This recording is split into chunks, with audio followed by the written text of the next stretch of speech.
નમસ્કાર, હું છું પરવીન પઠાણ અને આપ જોઈ રહ્યા છો જનાદેશ ન્યૂઝ।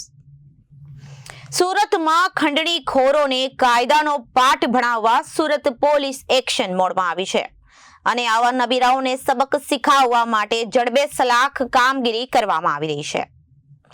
આરટીઆઈના નામ પર ખંડણી વસૂલતા ખંડણીખોરોની હવે ખેર નહીં। સુરતના લાલગેટ પોલીસ મથકમાં ખંડણી સહિત છેડતીની 2 અલગ અલગ ફરિયાદો દાખલ કરી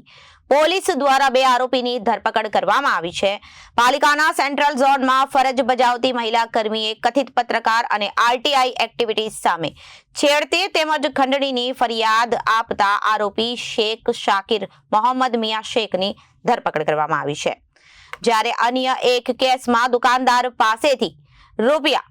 5000ની ખંડણી વસૂલવાના ગુનામાં મુસ્તાક બેગની પણ ધરપકડ કરી પોલીસ દ્વારા કાયદેસરની કાર્યવાહી હાથ ધરવામાં આવી છે। સુરતમાં નાના મોટા બાંધકામ કરતા લોકો પાસેથી બાંધકામ તોડાવી દેવાની ધમકી આપી રૂપિયા પડાવવામાં આવી રહ્યા હોવાની વ્યાપક ફરિયાદ ઉઠી હતી। હાલ જ પૂર્વ વિધાનસભા ધારાસભ્ય અરવિંદ રાણાએ પણ આ મામલે રાજ્યના મુખ્યમંત્રી ભૂપેન્દ્ર પટેલને પત્ર લખી રજૂઆત કરી હતી, જે રજૂઆતના પગલે સુરત પોલીસ કમિશનર દ્વારા આવા તત્વો વિરુદ્ધ લાલા કરી કડક કાર્યવાહીના આદેશ જાહેર કરવામાં આવ્યા છે। તે દરમિયાન સુરત મહાનગરપાલિકાના સેન્ટ્રલ ઝોન કચેરીમાં ફરજ બજાવતા મહિલા કર્મચારી મીરા જગદીશભાઈ પરમાર દ્વારા લાલગેટ પોલીસ મથકમાં શેખ શાકિર મોહમ્મદ મિયા શેખ સામે છેડતી અને ખંડણી અંગેની ફરિયાદ નોંધાવી હતી।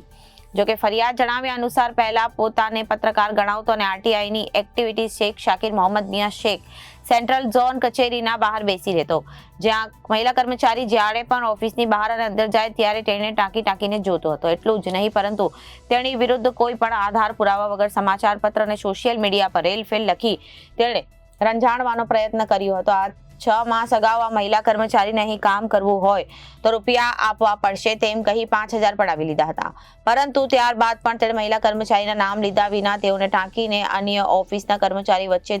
તેઓનું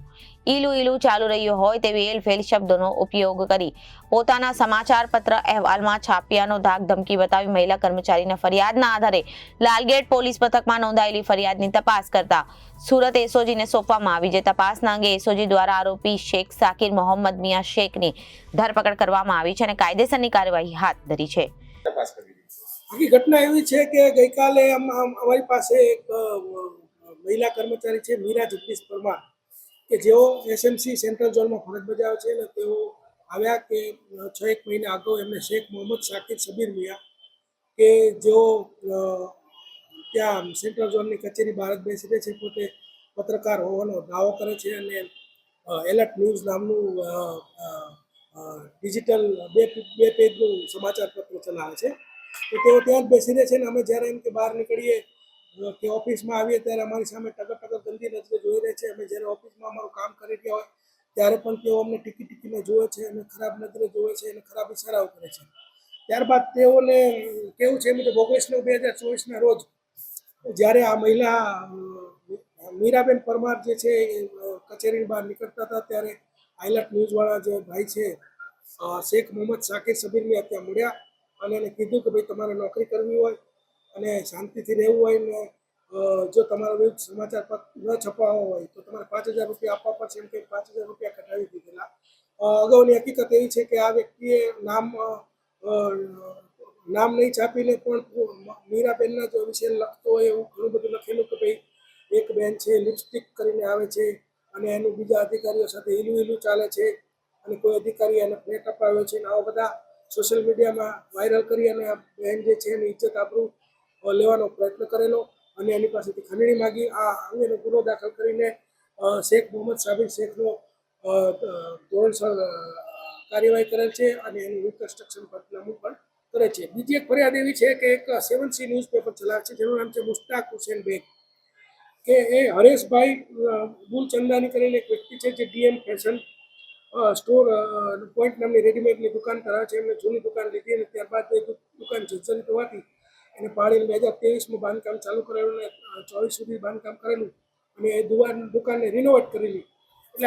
આ વ્યક્તિએ રિનોવેટ કરીને ગુમાસ્તા ધારાનું લાયસન્સ લેવા માટે જ્યારે હરેશભાઈ એસએમસીને સેન્ટ્રલ ઝોનની કચેરી જાય છે ત્યારે આ વ્યક્તિ બહાર જ બેઠો હોય છે મુસ્તાક બેગ, અને તેઓ કહે છે કે ભાઈ અહીંયા કોઈ પણ વ્યક્તિને ગુમાસ્તા ધારાનું કે કોઈ પણ લાયસન્સ લેવું હોય અને આવી રીતે કોઈ પણ દુકાનમાં ફેરફાર કરવો હોય કે પછી કોઈ પણ નવું કન્સ્ટ્રક્શન કરવું હોય તો અમને 50,000 રૂપિયા આપવા પડે. વારંવાર એ 50,000 રૂપિયાની માગણી કરી અને એમની સાથે બનાવ બનેલો. અત્યાર સુધી એમનું કહેવું એમ છે કે ફરિયાદ એટલા માટે નહોતી આપતી કે તે આ લોકો ડરતા હતા, પરંતુ ગઈકાલે જ મીરાબેનની ફરિયાદ દાખલ થઈ અમને ખબર પડતા તેઓ પોતે પણ જાતેથી આવીને ફરિયાદ આપી દીધી છે. સાહેબ, શું સંદેશમાં આપવા માંગો છો? કારણ કે બની બેઠેલા બોગસ પત્રકારોનું સરકારી કચેરીમાં કાર્યરત કન્સ્ટ્રક્શન કરવામાં આમાં સંદેશ એવો છે કે જે લોકો પોતે યુટ્યુબના ચેનલો ચલાવે છે, ભારતના સંવિધાનને અનુસાર ફ્રીડમ ઓફ સ્પીચની અંડરમાં ચાલે છે, પરંતુ તેઓ બૂમ ન રાખી શકે. 1 નંબર. નંબર 2, તેઓ તંત્રની બાઇટ ન લઈ શકે.